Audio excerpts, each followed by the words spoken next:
தென்கிழக்கு ஆசியாவோட மிகவும் சக்தி வாய்ந்த நாகரிகங்கள்ல ஒன்னான கெமூர் பேரரசு கம்போடியாவை மையமாக கொண்டு 8ஆம் நூற்றாண்டுல தொடங்கப்பட்டது. இது ஃபுனான், சென்லா போன்ற முந்தைய இந்தியமயமாக்கப்பட்ட ராஜ்யங்கள்ல இருந்து தோன்றினது. இவை ரெண்டுமே இந்து மதம், பௌத்தம் மற்றும் இந்திய அரசியல் அமைப்புகளால் தாக்கத்தில் உருவானது. 8ஆம் நூற்றாண்டுல கெமூர் 2ஆம் ஜெயவர்மனால நிறுவப்பட்டதோட தன்னோட சுதந்திர ராஜ்யத்தை குறிக்கிற விதமா குலேன் மலையில அவர் தன்னை ஒரு சக்கரவர்த்தியா அறிவிச்சாரு. அவரோட தலைநகரை மகேந்திர பர்வதத்துல நிறுவினாரு. பிற்காலத்துல இத ஹரிஹராலயத்துக்கு மாத்தினாரு. கெமூர் பேரரசு தென்கிழக்கு ஆசியாவில் பிரதானமான நிலப்பகுதியில் ஆதிக்கம் செலுத்தினதோட முக்கியமான சக்தியா உருவெடுத்துச்சு. இன்றைய கம்போடியா, தாய்லாந்து, லாவோஸ் மற்றும் வியட்நாமோட சில பகுதிகளை கட்டுப்படுத்தினாங்க. 1ஆம் யசோதவர்மன் தலைநகரை அங்கோர் நகருக்கு மாத்தினாரு. இது எதிர்காலத்துக்கான அடித்தளத்தை அமைச்சது.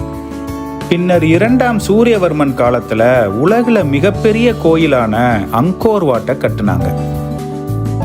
13ஆம் நூற்றாண்டோட பிற்பகுதியில 7ஆம் ஜெயவர்மன் பேரரசை மிகப்பெரிய அளவுக்கு விரிவுபடுத்தினாரு.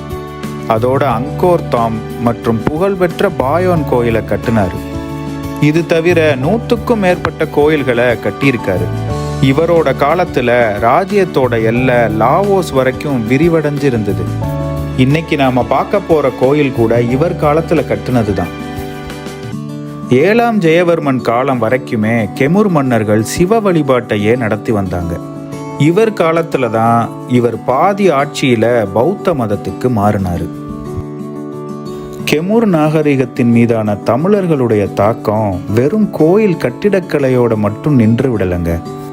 தமிழ்நாட்டிற்கும் கெமூர் நிலங்களுக்கும் இடையே வர்த்தகம், மதம் மற்றும் கலாச்சாரத்தோட துடிப்பான பரிமாற்றம் இருந்தது. இன்னும் சொல்ல போனா கெமூர் பேரரசு முதன்மையா தமிழகத்திலிருந்து தோன்றிய பல்லவ எழுத்து முறையத்தான் பயன்படுத்தினாங்க. ஏன், அனைத்து தென்கிழக்கு மொழிகளுமே பெரும்பாலும் இதிலிருந்து தோன்றினது தான். பல்லவர்கள் இந்த பல்லவ கிரந்த எழுத்து முறையை தமிழிலிருந்து தான் உருவாக்குனாங்க. தென்னிந்தியாவை கம்போடியா மற்றும் தாய்லாந்தோட இணைக்கும் வர்த்தக பாதைகளை குறிப்பா சோழர்கள் காலத்தை சேர்ந்த தமிழ் வணிகர்கள் ஆதிக்கம் செலுத்தினாங்க. அவர்கள் ஐநூற்றுவர் மற்றும் மணிகிராமத்தார் போன்ற வணிக குழுக்களை நிறுவி ஜவுளி, ரத்தினங்கள் மற்றும் மசாலா பொருட்களோட வர்த்தகத்தை எளிதாக்குனாங்க. கீழே இருக்க லிங்கை கிளிக் பண்ணி இதனுடைய முழுமையான வீடியோவை பாருங்க. மறக்காம நம்ம சேனலுக்கு சப்ஸ்கிரைப் பண்ணி உங்களுடைய ஆதரவை கொடுங்க.